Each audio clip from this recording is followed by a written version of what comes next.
What's going on, y'all? Welcome to something new, a little new chapter for us. Sid and I, we decided to be podcast bros. We That's became it. the became the worst type of humans. Welcome, to, welcome to what are we calling this? Unfiltered reps, baby.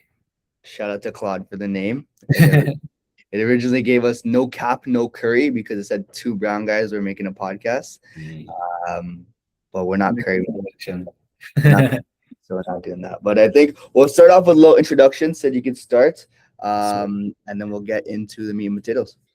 my name is Sid, assistant coach here at Kegs Fit. Um, Lost a lot of weight, changed my life in the last year and a half, and just wanted to share some of my experiences and thoughts on the journeys that we're helping people with. So you guys will learn a lot more about us as we go through. My name is Kegs, Coach Kegs here. Um, how do I even describe myself? I help other people get in shape. I think that's the easiest way. I've been a personal trainer, online coach for the last 5, 6 years.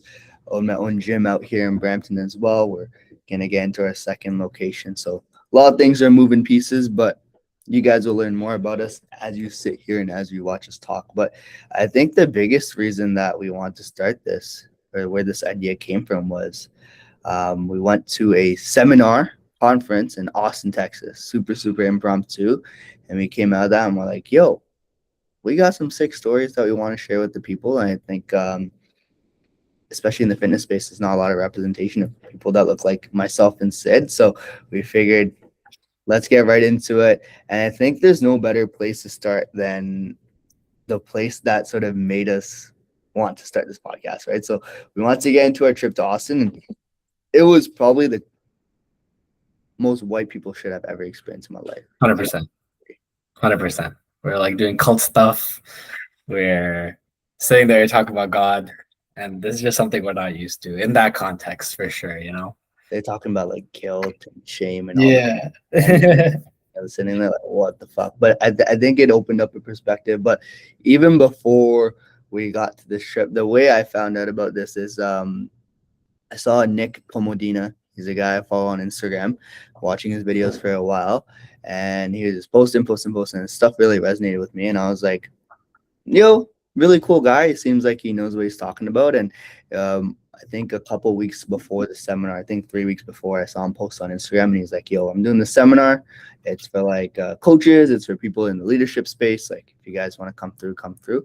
And I looked at it. It was a super busy time. It didn't really make sense for me. There's a lot going on with work. There's a lot going on with us opening a second gym, and I'm like, "Fuck it, let's go to Austin." I'd never been to Austin before, and I knew it was a little bit like woo woo, and I didn't want to go by myself. I'm not gonna lie, I didn't want to go by myself. Called Sid, I called Winston, and I was like, "Yo, I think you guys would resonate with this.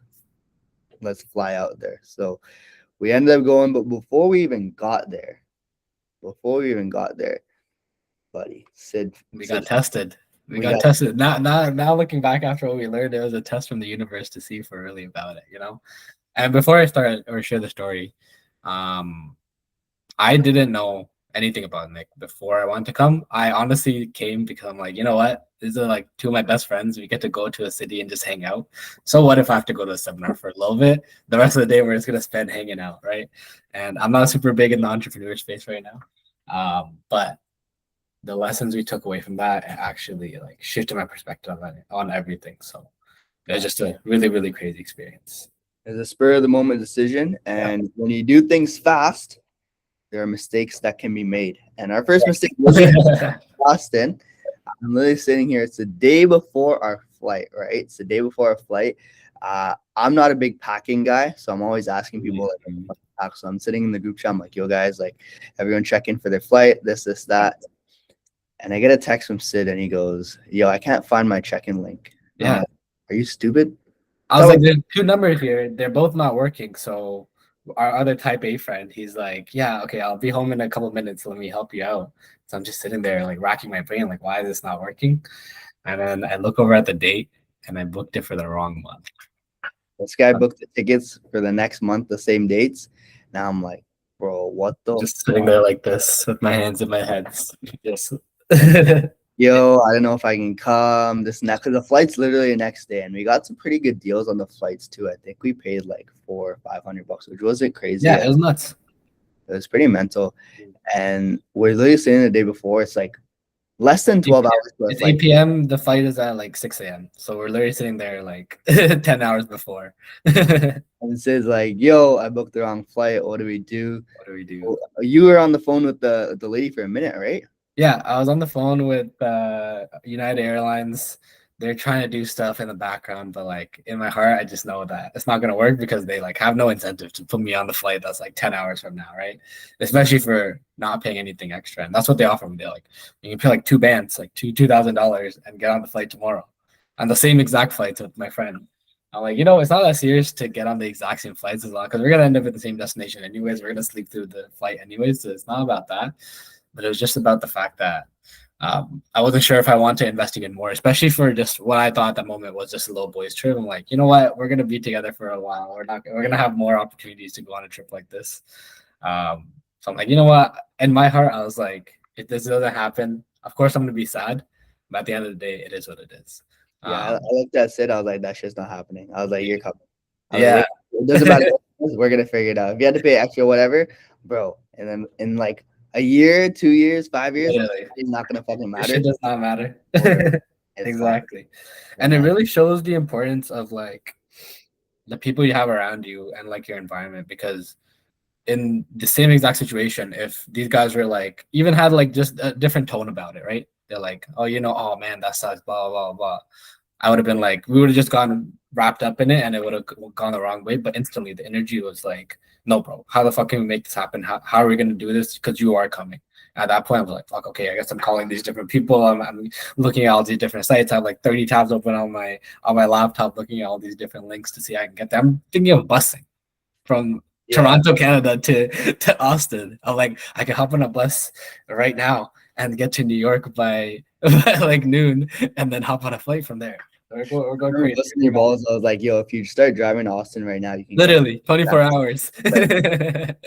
dying. But we ended up, he made it. We made it to Austin, but I think we got there. It was Thursday to Sunday. Thursday to Saturday was a seminar, and we were flying in on Wednesday, right? Yeah. Yeah, so we got there on Wednesday. Oh, I didn't sleep at all the night before. Same. There was 2 so hours. much shit that had to get done. This guy told us he had to bug in his flight thing, and we're sitting there. I think I went to bed at like 1:30 or 2 in the morning, and I had to be up at like 4 in the morning to get to the airport. Just packed whatever I packed, and I was like, it's just vibes. Never been to Austin before. Never been to Oh, Texas we before. don't know. We don't know what to expect. It's Damn. hot as fuck out there. It's crazy.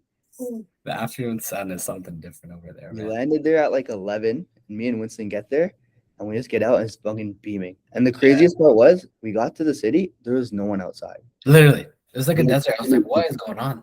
It's Yeah. like a full city, but there's no one outside. All you see are like just homeless crackhead people just Yeah. running around like tweakers the whole time.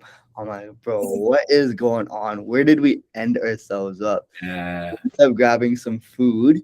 When we went to this restaurant, it was like this taco place in like an alleyway, and you go in and there's like 50 people in that place. And you're like, oh, all the people are just like chilling inside in like a bunker, and then they go out. But food was good. We got there on the first day. I don't think we knew what we were expecting. Not at all. Not at all. Like, I literally thought it was the entrepreneurship thing where he's just gonna be talking about sales techniques and this and that. I'm like, I'll listen. Sure, I love learning, so I'm like, I'll learn maybe some new skills, pick up some new interesting things. But to experience what we experienced was crazy because it was not that at all. Yeah, I think we got to start with day one. So, Literally before the seminar even starts, the Wednesday, it was started at like Wednesday at like 10. yeah. This guy Nick puts in the group chat, he's like, hey, we're doing a men's workout at 7 in the morning. And we're like, okay, we're all running on like 2 hours of sleep. We're like, okay, we'll just try to get to bed early, do something. Yeah. And then did we watch the game that day too? Yes, we did. So we got home probably like 10:30-ish. Hit the showers. And honestly, I think we were in bed at the earliest we possibly could have been, considering we wanted to do some stuff before. Yeah. So we maybe got like 6 hours, 7 hours sleep, right? Ish. Yeah, we got like 7 hours, give or It's take. not, it's And not great though because we're already running on low sleep the no day blow before. sleep. So yeah, it's adding up at this point. And fucking Sid goes, yo, let's it's at a park. I think the workout was at a park like 25 minutes or 30 minutes away. It's probably like a 10-minute Uber or 5-minute Uber. And Sid has a crazy idea of saying, yo, let's run over there. And I'm like, nah, yo, like I'm trying to sleep and this and that. He's like, no, I'm running. He's like, I Yeah. don't care if you guys are Ubering. Yeah. We wake up at like 6 in the morning, running shoes and everything on. And we ran and that morning, like 20 minutes all the way to the park. It was actually a pretty sick run. Nice run. Got to explore the city, right? Experience the city without the beaming heat, which is I think the only time you can actually do it, right? So we're running at like 6:30, and it was great. Yeah. Yeah, we got there, started at 7. No, started at 8. 7. 7. Yeah, we Yeah. started at 7 and we got there like 6:40. So we're hella early.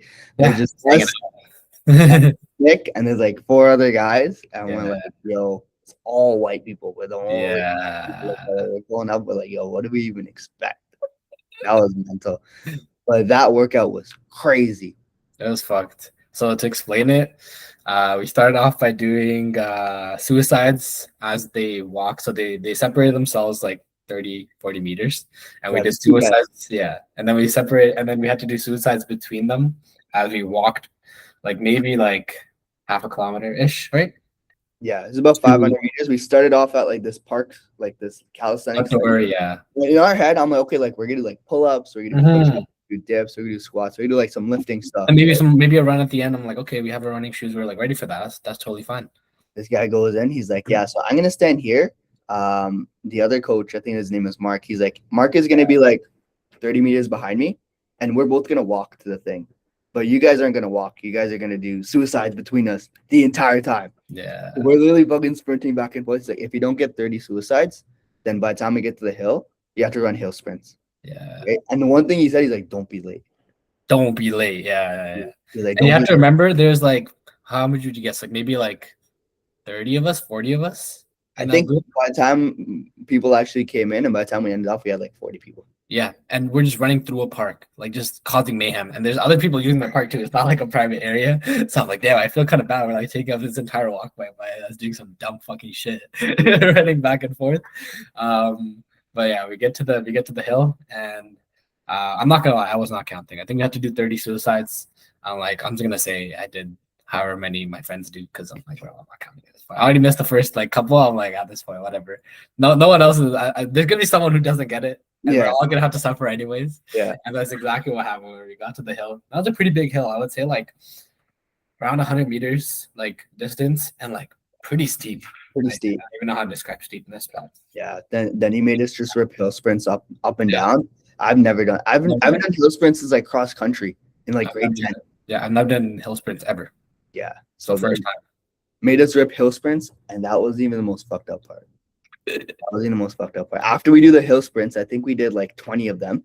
Yeah. We had to go up and down. And it's like literally 40, 50 guys just running up and down a hill. It's actually crazy. It was mental. And then this guy goes, he's like, yeah, so we're gonna do something different. So you guys just did your hills. You guys just did suicides. Now you just did hill sprints. Now find someone your size. And we're like, okay. So we look around, like I just chose Sid because he's the closest person to me. Everyone's on the partner. Yeah. He's like, you're gonna carry the other person on your back up the hill, and then you're both gonna walk down, and the other person's gonna go. Mm-hmm. And I'm like, what the fuck? I've never carried a human being like that. Before. Like I've carried a baby, like a fucking like 5-year-old. Yeah, I never carried an adult in my life like that. And he's like, yeah, like you're gonna load him up on your back, and you're gonna take him up the hill. Yeah, I was kind of shook.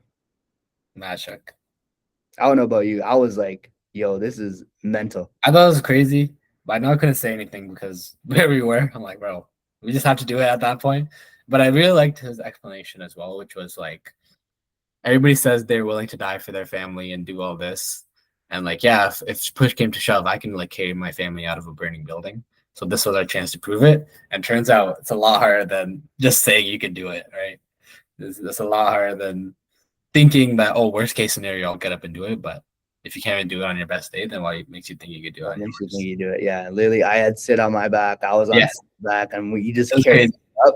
I remember the first couple times I didn't get sit on properly, and I No, was I was done. hanging off. Like, this is way harder. He's like, you gotta hold him like this, do it like that. And I was getting cooked. I just Yeah, stopped like halfway up the hill. So he's like, "Are you good?" I was like, "Yeah, I don't know." And then by the time we got to the third time, then I think I got him we on figured properly. it out. Yeah, This is way easier than when yeah, you actually do it the right way too. we figured it out. I honestly didn't think I would be able to do it like even once, but then once you like get up there, like you get the person on top, and then it's just one foot in front of the other, right? And then you just kind of make it work. Yeah, I just put my head down. I was like literally 1 foot. I was like, just focus on next step till I get to wherever Literally, I come yeah, down and just catch your breath on the way back. yeah, And exactly. that was how we started the seminar. We're walking back from the workout. I remember, and we're like, Crazy. this is the like first hour of what we did. Like, Yeah. what the What fuck? are we in for? We're like, what the fuck is gonna be going on? That was mental. That was mental. Yeah. But I think the first day, um, he kicked it off, and then he had a couple of speakers. And I think we had a lot of big takeaways, which is what we really want to get into Hmm. on this episode here as well. Is we want to talk about the things that we learned and the things that we took out of that, because I think it's been what almost 2 weeks now since that's happened, and dude, I still feel like I've gotten way more perspectives opened up in terms of what 100%. I went through. Right? What are some of your big takeaways from that? From day one specifically, I think I not just day one, I guess the whole thing, which is that if you don't know yourself and your identity, then you're making everything in your life harder just because you don't know yourself. So I've been listening to like some more of the things he's been saying. So he's saying your relationship with money, how you like work with clients, how you work in a regular job. So not just for entrepreneurs. If you don't know exactly what you're about in all these different ways and your identity, what your identity is to a very granular level, then you're gonna like the effects of that are gonna be very known. And that's something I never even thought about before. I'm like, I think I know who I am. Right? Everybody thinks they know who they are, right? But do you really when you really get to the thick of it?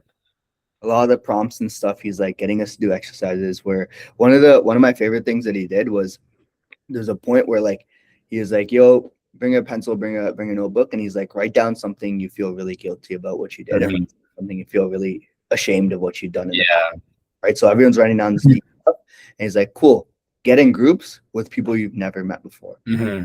I only know Sid and I only know Winston. I've never met anyone else in this group. And there's 220 people in this conference room, right? And we get in groups with these random people, and you're literally sharing your most vulnerable things that you've ever shared. Actually, like said out loud, like a lot of those things I never said out loud. Yeah, literally, literally. Right? And you're there and you're sharing it with them. And the way he did it was cool. Is like everyone writes it down on a piece of paper, and then you put the piece of paper in the middle, and then everyone picks up someone else's piece of paper. Yep. Then you give advice to that person as if they're reading it, even though it's Yeah, not your story.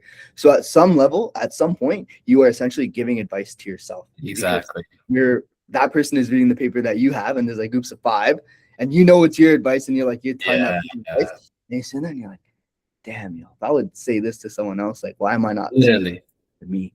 Right? literally.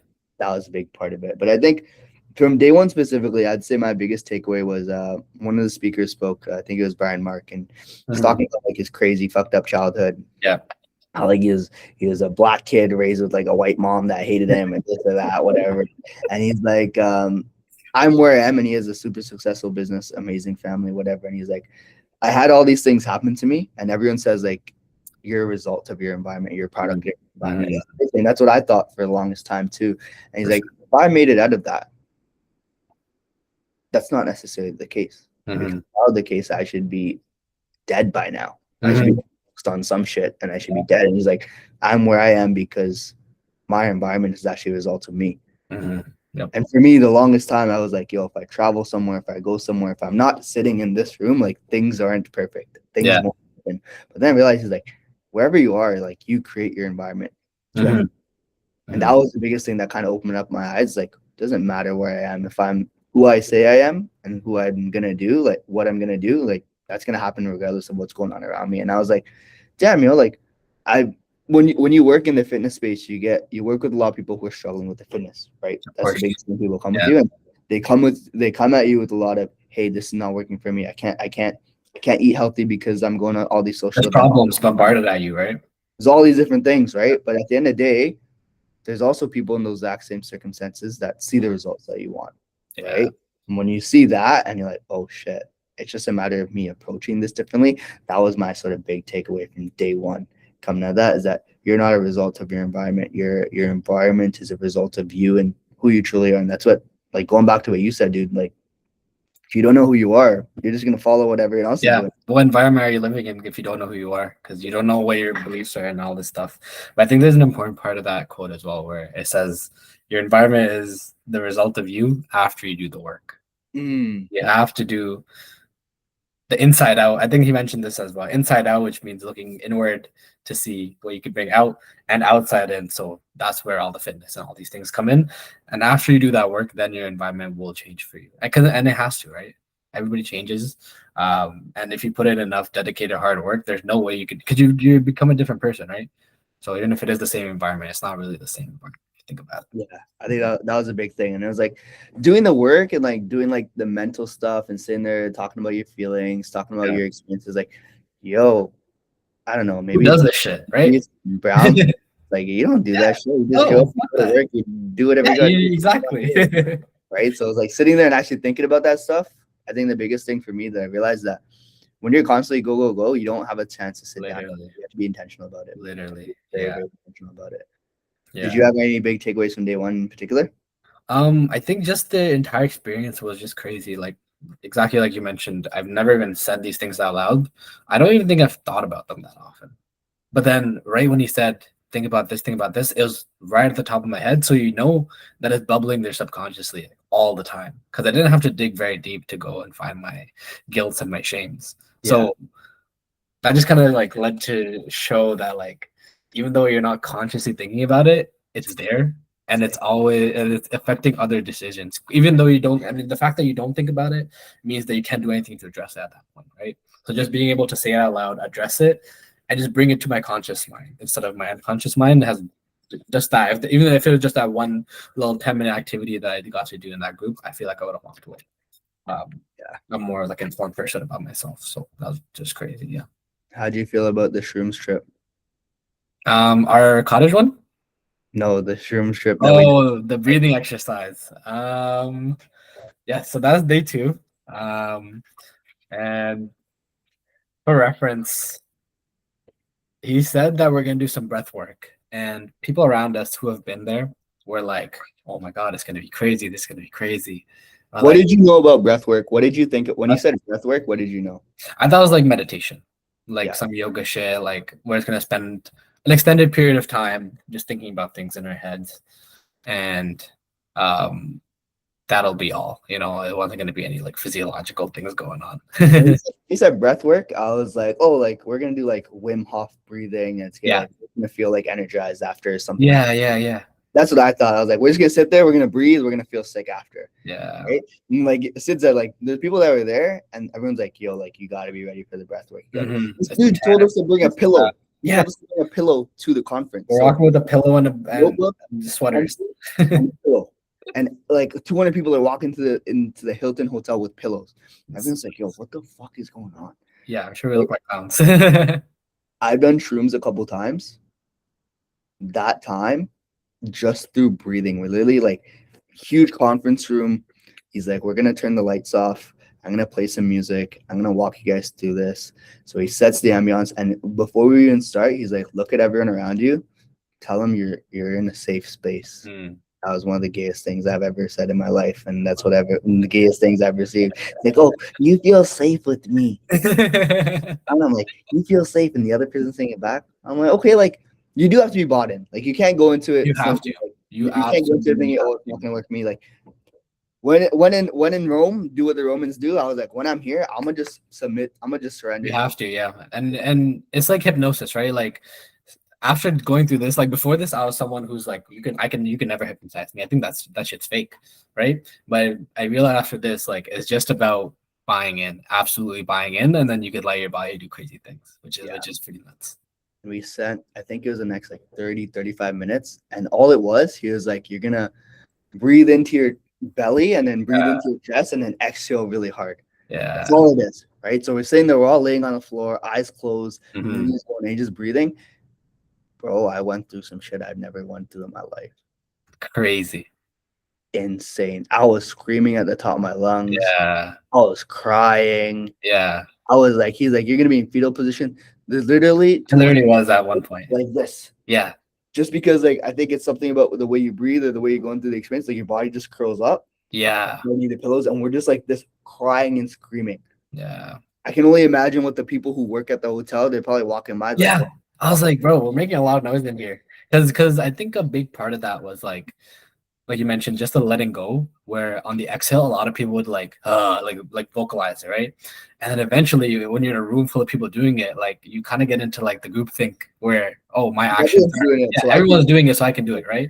And like even your physical voice gets drowned out in the voice of everyone else's, so you feel like you're so open to like just actually express yourself. In a group full of people, you feel like you're not alone, but you feel like you're accepted in some sort of way, if you get Yeah, what I mean, like right? it's okay to do that, and I think Exactly.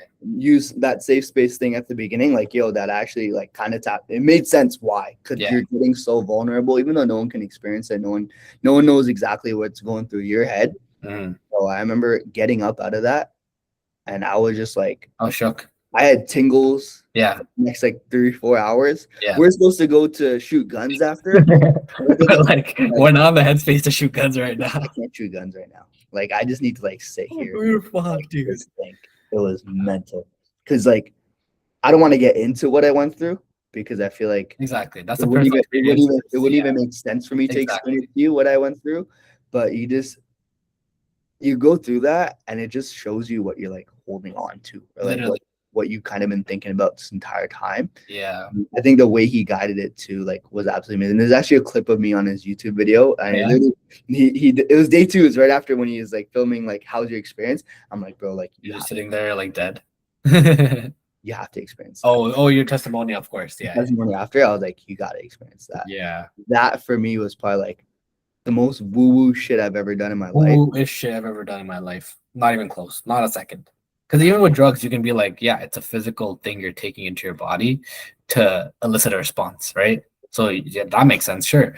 But you're telling me I'm sitting here breathing, And I did it to myself. yelling a little bit, yeah. And I bought in, I completely bought in, I did all this, and all of a sudden it's like a little hack. It's like a button that I pressed in my body where all of these like repressed emotions are just coming out. Like it was actually insane. Yeah, that was mental. I think coming out of that, I was like, yeah, I got to be better for not just me, but like the people around me. And for me, it was a big part of that was my family. Yeah. Because I know like I haven't been giving my family the time they deserve. I haven't been giving my family the time that I wanted to give them, even though like deep down, like it's always been go, go, go. It's always been work, work, work. It's Mhm. always provide, provide, provide. But it's like providing isn't necessarily just making money for them. Or Exactly. 'Cause that's what our parents did, right? They provided, but then we all felt like a little bit emotionally neglected when we were kids, right? Yeah. Maybe you don't want to fall back into the same patterns. Yeah. I don't want to fall back. I think it's noticing that pattern and really taking that. And then I think even after that, like day three, it was more so about can't do shit for yourself, yo. Every time you make it about yourself, Yeah. nothing ever happens. You can do it for the greater good, right? I'd say even for myself, like I've always been the type of person that would say I'm pretty selfish because Mm, being selfish has got me to where I am, mm, whether that's with my goals, it's with my choices, it's with my decisions for better or for worse, right? Like I've always looked at Akshay, my girlfriend, and I've been like, yo, like you're the more selfless one, I'm the more selfish one. I do mm. think you need that balance, but that really opened up my eyes to maybe some of the things I do isn't necessarily It's not selfish selfish. in Yeah. a bad way. It's just Yeah. selfish because it makes me feel good, and that can be Mhm. helping other people because that's what I love to do, right? Like Yeah. when I have a conversation, I'm like, yo, like I know I got something out of you. I know I made something in your brain click, and that makes me feel good. Yeah. It's So more you can so call that selfish, but at the end of the day, it's I helping. think it's understanding why you do it, right? Yeah. Because you can do it to get a response out of you, or I can do it to make you feel better. And I know that's going to make me feel better because I'm Mhm. giving you that perspective. But I think that was what I came out of it is like, I got to find a way to help the people I already help at a higher level. I got to find a way Yeah. to continue to help more people at the highest level that I can. Because once you do that, then, if you're putting good energy out into the world, it's going to pay you back tenfold. 100%. 100%. And they said that in the seminar as well, where you got to do it to be a good person for the world, you know? And that's what a good entrepreneur is. They're not just a leech or like money hungry or doing it for the wrong reasons. You have to do it for the right reasons. And if you lock in on that, and if you discover what the right reasons are for yourself, success is just gonna come. You know. What was your biggest takeaway like coming out of that whole weekend? What do you feel like you still carry to like to this day? For myself, I think just having my eyes open to a lot of the things that I was just not thinking about or just ignoring is the biggest thing. Where now I'm actually like actively working to rectify or like just think more about them and see how I can move forward. Because my biggest takeaway from the breathing exercise was that I realized that instead of like for my family, I think I was being like unloving to myself, you know? And like I was holding on to a lot of resentment for myself and other people, of course. But I think the one for myself made it a big, like the bigger deal because if you don't have that like good relationship with yourself, then nothing good is gonna go. You're always gonna like be self conscious. You're gonna be this. You're gonna be that, right? So just working through that to I don't know, give myself some grace sometimes, but also like work through the things that I need to work through. I think has been the biggest like takeaway from like all 3 days for sure.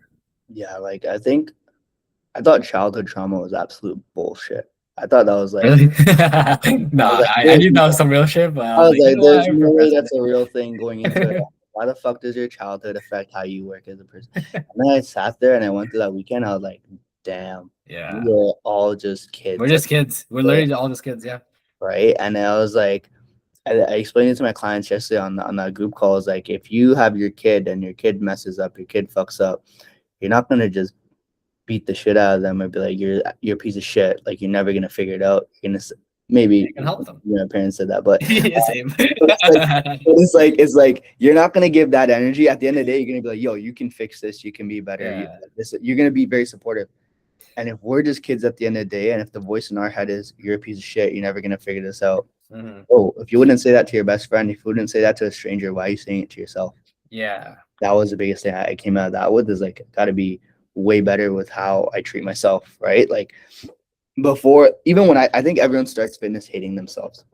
Everyone starts to get in shape because I fucking hate the way I look. I Yeah. fucking hate the way I Yeah. feel. Yeah. Yeah. I'm Comes with always, a lot of emotion. Yeah. and I think now once you get past that point, you start to do it because you're like, yo, I feel good. I want I to love treat myself to exactly. more. I want to make sure I feel better. I want to make sure I can experience all these things. And that's the big switch that most people, I think, fitness wise, they don't ever really get to make. I know. Yeah. Once you make that, things get a lot easier. Things get more consistent because Yeah. you're actually doing it for the love of yourself and the Love of the love of, game. Love oh, of the I need to process. see myself in a better way instead of, I need to change this. I need to change this. I need to change this. Like, Yeah. yeah, change will come, but you're doing it because you hate yourself. You're doing it Yeah. because you hate everything, right? And when you do it for like love, Mhm. I think that's a big part of it. It's like when you do it because you're like, yo, this is gonna make me feel, this is gonna get me to wherever I need to be. Yeah. And it's like, oh shit, I'm gonna Yeah. keep doing it, right? And that for me was like big swap in my head. I was like, okay, I gotta change this to that. Yeah.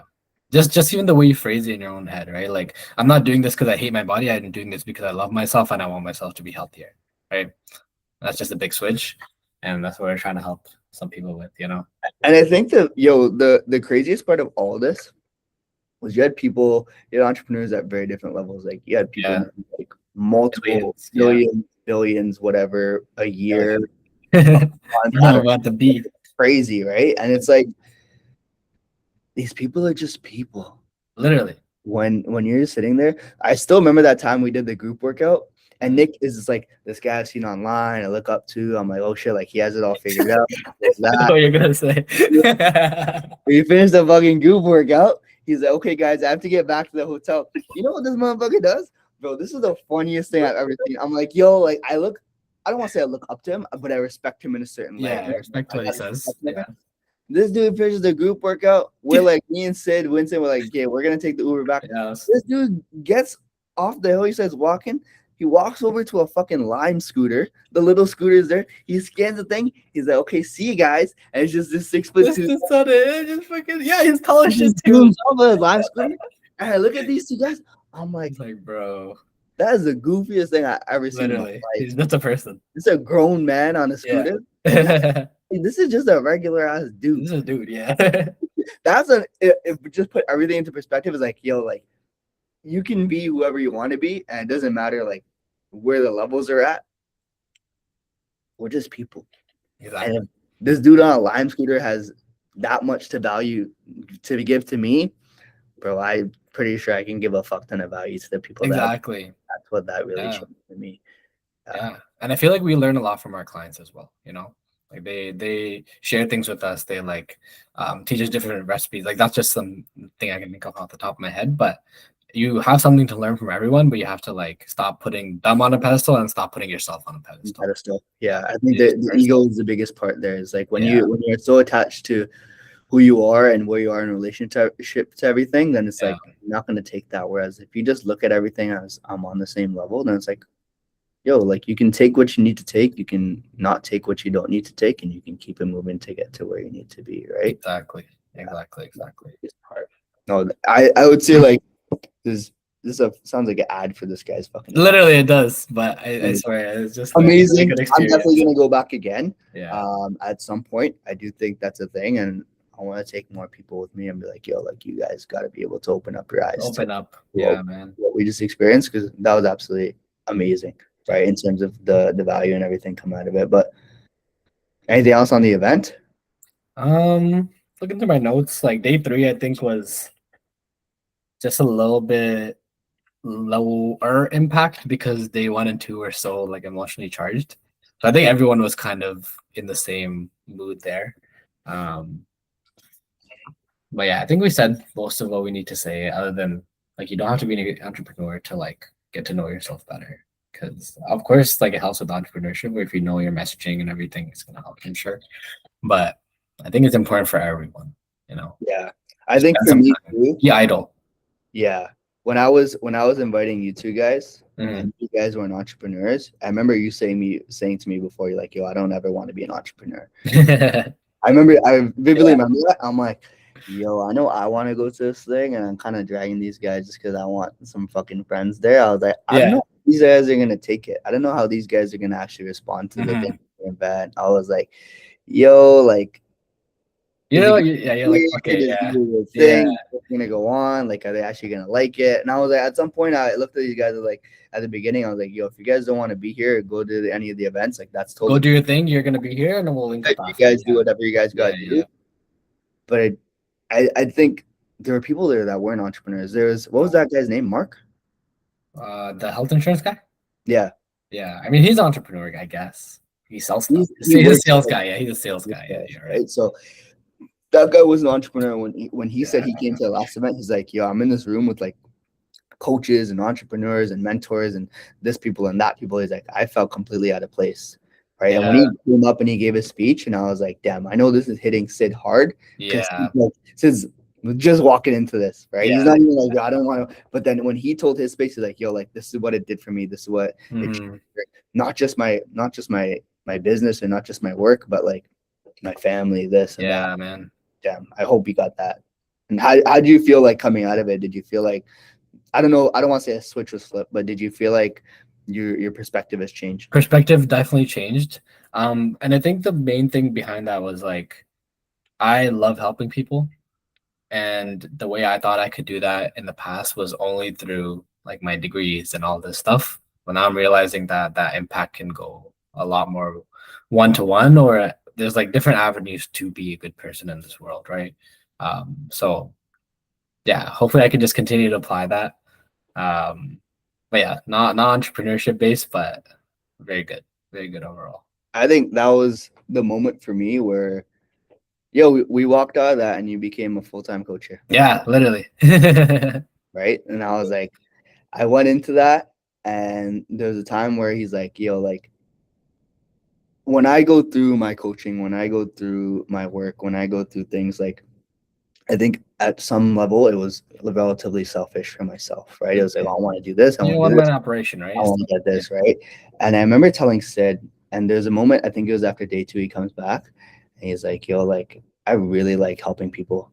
Like, Mhm. I really like what I do when I work with you because I'm able to help all these people to this extent. Yeah.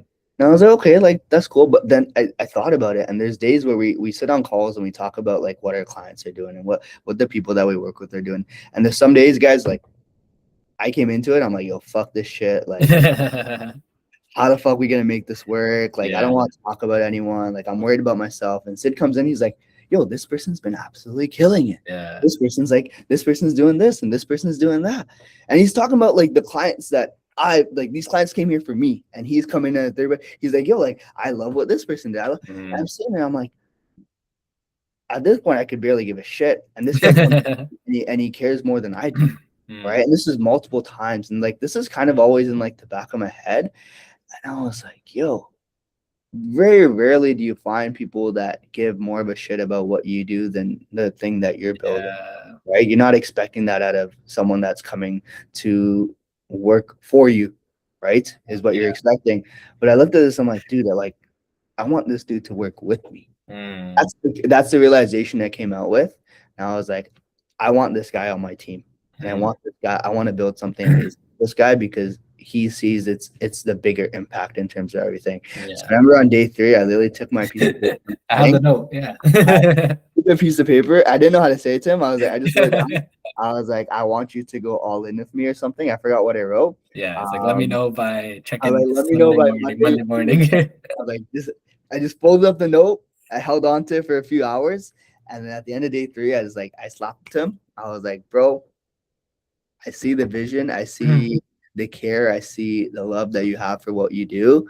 And I think we can do some amazing things here, especially with you leading the way and not working for me. And he's like, yo, like, it's working for you. I'm like, fuck that. Like, I want you to work with me. Yeah. Like, I want you to be that guy that helps us make a change in our space. And I gave that note to him, and I was like, I had a very strong feeling that he was gonna say yes, but there's still always that feeling in like, of course. Like, oh, like, what if? Like, we have to pivot.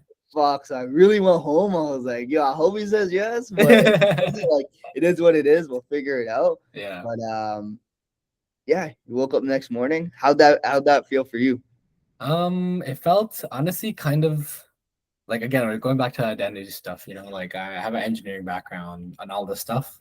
And there is a part of me where it's like, oh, I'm just gonna like push people, like I'm kind of not putting the degree to use. What are people gonna think? What is this gonna think? What's that gonna think? Right. At the end of the day, like if you let like other voices infiltrate your head, like you just lose yourself, you know. I don't want to get to the point where I lose myself. Like I feel like this type of experience is helping me grow so much. Like I would never go out on a podcast a year and a half ago, right? I'd never like post up, take pictures, like do all this. That's why it got so bad at like my own personal fitness, because I didn't love myself enough to like be doing things like this, right? And now that I've grown so much and I've learned so much, like why not be able to help people in this way, you know? Yeah, I think why not? When you said that, I was like, yo, like this is the guy I want. So I'm glad we got you here. That's it, baby. Yeah, man, conference was amazing. Let's talk about Austin. Man, Austin was sick. Austin was fucking sick. Fucking fire. I remember the last night we were there, like you mentioned at the beginning, desert town for the daytimes. But we're walking through, we had a club night after the event thrown by the conference people. And we're walking through the streets and it's packed. Like think about like a talent festival or like an Indian festival when you go. That it was like that for like white people, 6 or 7 blocks, straight fucking white people. And we're like, holy shit, where the fuck are we? Yeah, it was literally insane. So that city is very much alive. Very much alive. And you guys came through with the itinerary too, because I was like, yeah, I'll figure out the conference part. I'll get us there. Yeah, whatever you guys want to do in Texas, go figure out what you want. Yeah. We had some sick barbecue. We went to like Terry Black. No, not Terry Black's. We went to Stubbs. And just had good food overall, I would say. Yeah. I think my favorite food was the Tex-Mex spot. Yeah, right at the end. Yeah, that was fire. Hands down, best food I've had in a very, very long time. No, for me, remember that place we went to after the seminar one of those days, and our tacos were like super mid, but Winston had this like fish and dirty rice. Oh yeah, that dirty rice was fucking amazing. That shit was delicious. It was not expensive. I'm like, you know what? It's fucking worth it just for this. Worth it. Just so 100%. But yeah, the Tex-Mex are good. Desserts were good. We didn't have too many desserts. I just love what's it called, funnel cake. Oh yeah, we did have funnel cake. Yeah. Funny story about that. I was like, guys, we should get funnel cake. And I didn't like look right, like literally like 10 meters ahead of us, and there's a big flag that says funnel cake. I'm like, you know what? I actually manifested this because I promise you, I did not look at the flag. It was just in my head. I just love funnel cake, and like it's right I there. I think you was like, probably what? saw it in your subconscious, and you're like, No, I "Yo, swear to God, I wasn't even looking. I'm Maybe I calling was. Captain, Fuck. man." That's Subconsciously, maybe. that's Cap and Curry right there. Uh, uh, what else did we do? We went to Top Golf. Top golf was fun. That was sick. I've Yeah, always wanted to go to Top Golf. They don't have Top yeah. Golf in Canada or in No top Toronto, golfs. No right? like sick driving ranges like that. So I like Ireland having is the three Ireland's tiers. good. Oh, 3 tiers? Yeah. Yeah, the tiers, and you got the computer right there. Like it's pretty sick. I do think iRange's computer and tracking system is way better than Top Yeah, Golf. it was kind of slow. I'm not gonna Top lie. It Golf is so ass, was mad slow. but it was really cool because we went out there and like yeah, like you said, you got the 3 tiers and we ended up We on the went to the highest top. score. Yeah, Yeah, that was fucking sick. yeah. No, my favorite part about that was like you were pretty good at it, I think. But Yeah, me and Winston were like, okay, we were like hitting shots here and there. But every single one of us had our best round as the last one that we went on. So the last like 5 or 6 balls we hit, we were just fucking mooning them. yeah, because we got a certain amount of time and the time's about to run out, and we're like, boys, we got like 5 minutes. Yeah. As many Rip it. Yeah, rip it. There's no ball limit. It's just the time limit. I still remember Winston gets in. There's 1 minute left. Bye. I'm like, Winston, you gotta go. And Winston's like, he's been hitting like whatever shots. Yeah. Bro, when it was 1 minute left and this guy's had to go, Shot he clock just cheese. drew. He just drew He's them not even all. looking. He's not even looking at where it's leading, bro. He like pulls it out, does a little half swing, moons it. Next shot, next shot. It's actually He's crazy. already fucking Asian, so he's looking at this shit like this, bro. I know this motherfucker didn't even. He just fucking banged. Bang, I'm like, bang. God It's actually damn. No, that's he the was experience. cooking. Walked out of that, and you're like, yo, that's when you know pressure makes diamonds. Because Yeah, you can practice all you want. You're not gonna do it until it actually matters. exactly. Everyone actually came through. Exactly. That was sick. What Martin else? Springs was fun when he went. Yes. Yeah. It's like a little like outside like creek where they've oriented so you can swim. Mad cold, like super duper cold. Not 3 of us don't know how to swim, but there's a sick diving board and stuff, so I wish I knew how to swim.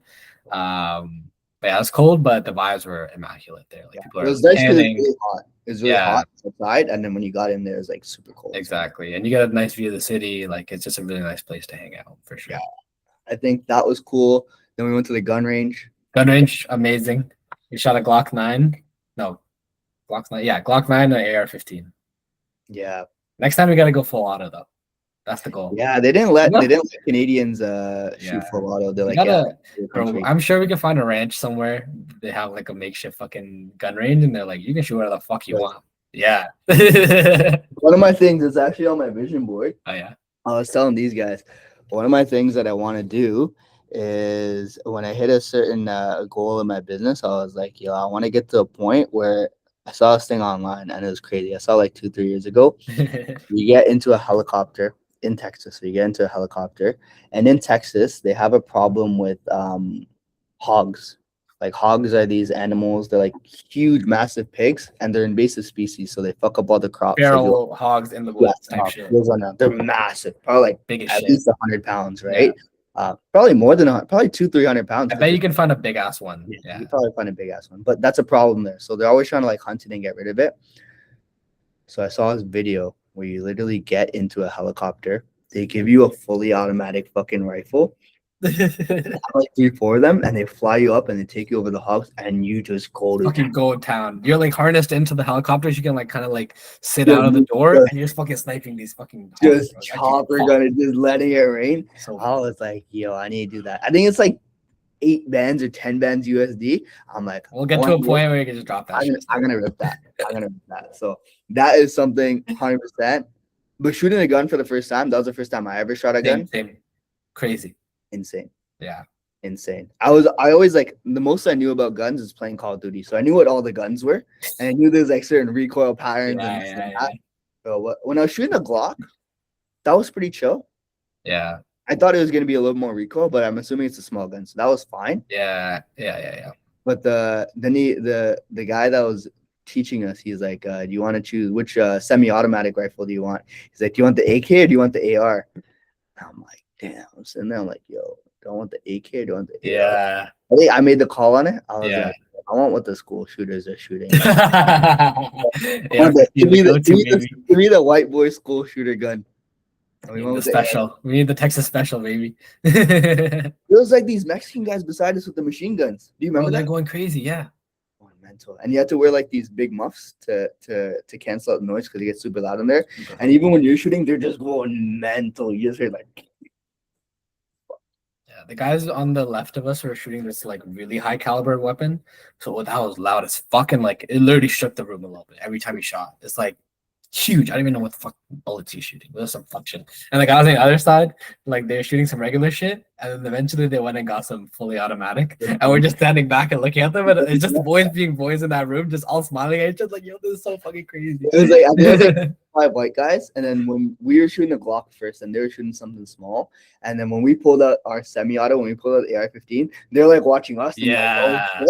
And then they got the They fully went auto and got one. the And we pulley. just over there. We're just like, we've never met these people. We're just smiling at each other. We're just Literally. dying the That's so whole funny. time. No, that was amazing. I think after that, yo, I don't think people should have guns, yo. 100%. That's what I was saying. Like I've always been like that. I'm like, what do you guys think? Because I'm like, I know you guys have like whatever I've, al- opinion on this I've thing. always been like, yo, if you want guns, like go have guns. After I shot a gun for the first time, I was like, That's too no, much death and destruction with no repercussions, no. right? You literally point, Huh. bang, you can end someone right there, live. And you just walk away without even fucking your wrist hurting. Mental.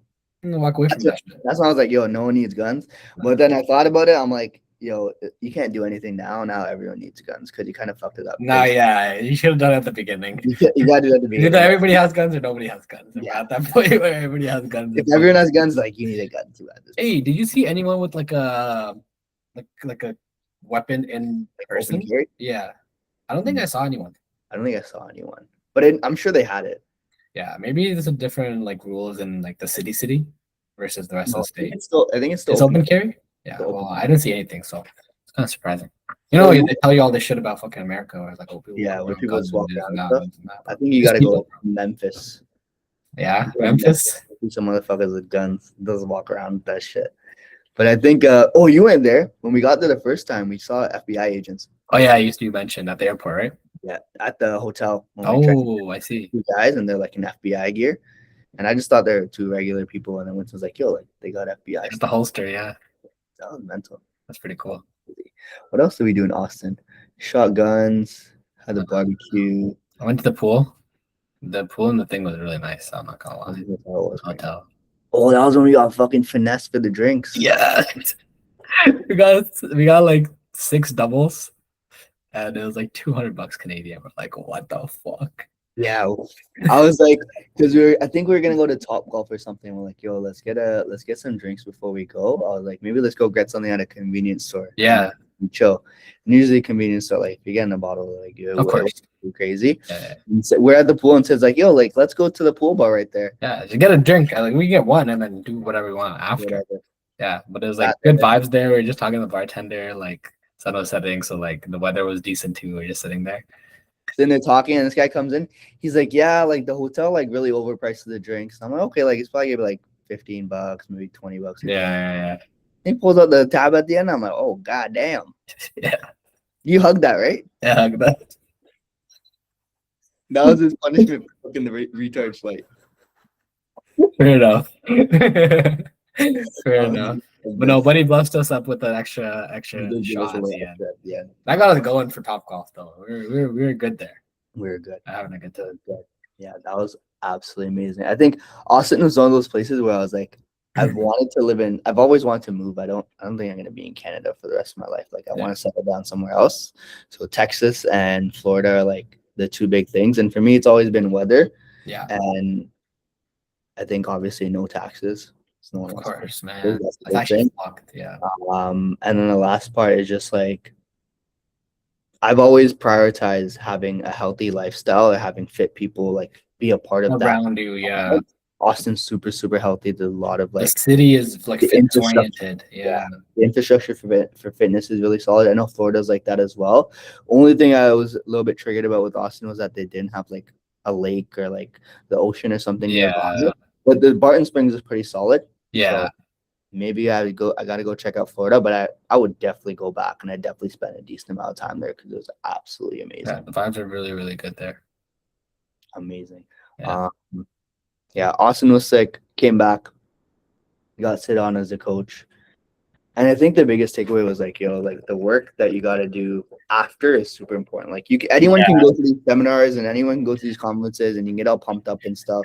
But it's like one of the big things is like you got to make sure that you carry that work on back into what exactly. you do, You right? can't It's like, just do it and forget it, right? yeah, you can just mentally masturbate for like 3 days as much as you want. Literally. Like Yeah. you got to go back and you got to actually implement it because that was a big thing as well. Yeah.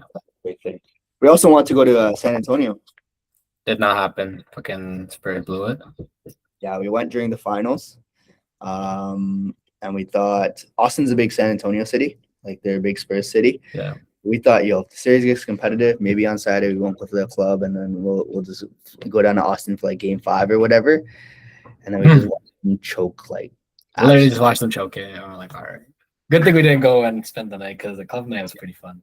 It was pretty Got fun. to talk to people, you know. It was absolutely mental. But speaking of ball, we got some crazy free agency stuff too. I think we might as well be a sport. We'll do everything. We'll find it. Giannis going to the Heat. We got LaMelo going to where did he go? The T-Wolves. T-Wolves. Yeah. Crazy trade, yo. Bro, I don't know how I feel about the LaMelo trade because, like, what are the Charlotte Hornets doing? Why? They're not going to be good without LaMelo. He's like a supreme playmaker. He's probably like a top 5 playmaker in the fucking league. And they're like, oh, yeah, we can get rid of him for fucking Naz Reid and Kobe White. Kobe White's going to play. I don't think he would have ever thrived in Charlotte because of no structure. You think? Like, LaMelo's like, he's so creative where he needs to have structure to work out of that creativity. He needs a big dog like fucking Ant. Where he's like, just run your own team. He's just going to do like retarded kid shit. Yeah. He's like, I'm gonna do this, I'm gonna do that. There's no one to actually hold him accountable. Whereas like now, like he's gonna thrive, and I think for these guys, like I don't know who that's gonna be for them, but maybe now they can put in a structure. And I mean, they're so young, right? So I know that LaMelo was like 2 years older, 3 years older than like Brandon Miller and Con, maybe. But I think you really nailed it with because like the Timberwolves GM is really good.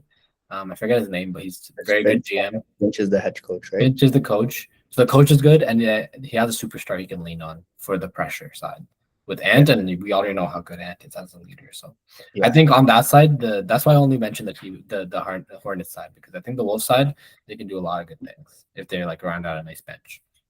Yeah, I think with a lot of these teams, even with like the Heat too, like you can go get all these teams, but you can go get all these superstars, but if you actually don't have a bench, like that's what matters. Yeah, especially nowadays. Yeah, like even for the Knicks, their role players stepped up. It's not just Brunson. Brunson put the bed half the series too, right? Not shit the bed, but he wasn't great for like the first half of a lot of these games. And guys like OG are coming through. OG, Josh Hart, Shamit's hitting shots, stuff like that.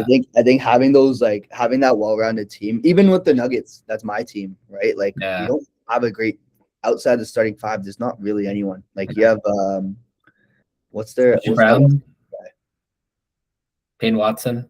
Bruce like Brown. That's your next best. Yeah. And Peyton Watson is not ready. Like when you don't have that like second year bench, it doesn't matter because your stars are gonna do star things, but then they're gonna get tired. Everyone's gonna get around them. Who else is gonna step up? And I think that's a big thing that it's not like before we can just have a big 3, you can have a big 2 and like that's where the league is too deep now. There's too much talent in the league where you have to have like a well-rounded thing. That's why I feel like a lot of GMs are gonna get exposed to where it's like you can kind of just get by being in a big city and just like doing whatever. But now you actually have to cook. You actually have to make a solid team. You can't just put it's not just 2K, you can't just put people together. I think Phoenix is like kind of the last team to be like, like this is what they realize, and you can't just put random shit together and hope it works. Like, you actually have to have thought behind it as you go. To be fair though, everybody thought Phoenix when they got BL was fucking retarded. So it was mental. I was actually looking at that trade. I was watching a video on that. I'm like, bro, like these guys actually choked. Yeah. Because they just had KD and then they got rid of KD. They realized they went KD to the finals the year before. Yeah. And then they trade for KD. And then they trade away. I don't think they traded away too much. Like they traded away Chris Paul and some shit. But for Bradley Beal, like what are we doing? Yeah. Well, what's the goal with like what's your focus now with like fitness or like life in general? What are you thinking? I know you started to get into running. Yeah, running has been going good. I didn't get to my run yesterday. My AirPods are dead. I'm like, okay, let me charge it. And it was dark. But I got like fucking 16K steps. So Yeah, I've been walking. I've been like doing all that stuff. So yeah, definitely want to continue doing that. I feel like I'm getting weaker in the gym, and that's never happened to me before. So I need to really, really lock in on some of those things. Like, Locking on the diet. yeah, man. Like, I don't know if it's the protein or like just like fueling properly for the workouts, but obviously I can't expect to be as strong as when I was like fucking 180, 190 for some of these push, but I feel like I was doing a great job of building strength throughout my like weight loss phase. But I feel like it's going downhill, so I definitely want to focus on that a little bit more. Yeah, it's also the last, because you said you want to lose like last 7-8 pounds, right? Like Yeah, get super lean, and when you do get to that last like 10% of the journey, like everything has to be either really dialed in, and there is going to be a little bit of strength loss. Like you're not going to feel 100% going into the okay. gym. And I think that's what turns most people off. I see. They Okay. get to that point and they're like, oh, like, yo, shit just feels weaker. Shit just doesn't feel like Yeah, it's. it just doesn't feel like you don't get that dopamine here, right? Every time you go to the gym before, you're hitting PRs and you're like, oh my God, this is great. Yeah, and I think that's what, like, yeah, kind of have to understand. Obviously, there's things that we can do to continue progressing, but you're not going to get stronger every week. You shouldn't be getting weaker week after week. Like maybe every 2 weeks is when you're going to hit a PR. Yeah, But that's where like sleep, your nutrition, your has to be done. carbs, when you're having all that stuff, that's when it really needs to be dialed in. And Yeah, usually for most people, once they get to that point, it's okay. Are we going to level up and get to that, or are we just going to kind of keep staying? yeah, yeah. Right? 'Cause And I feel that's like it's exactly, really easy for me to just stay where I am, like with my yeah, current like movement amount. I can like probably eat a little bit more than I am eating right now and just like chill here. But I kind of want to push for that last little bit, and then from there we can just see where we want to go from there. yeah. Even for me too, I think now for me, I'm on the other side of the fat loss phase where I've gotten that lean, and now Mhm. like I kind of lost a little bit of direction in terms of what I was doing in the gym. I was like, yo, like I'm just kind of working out. I don't really like my split.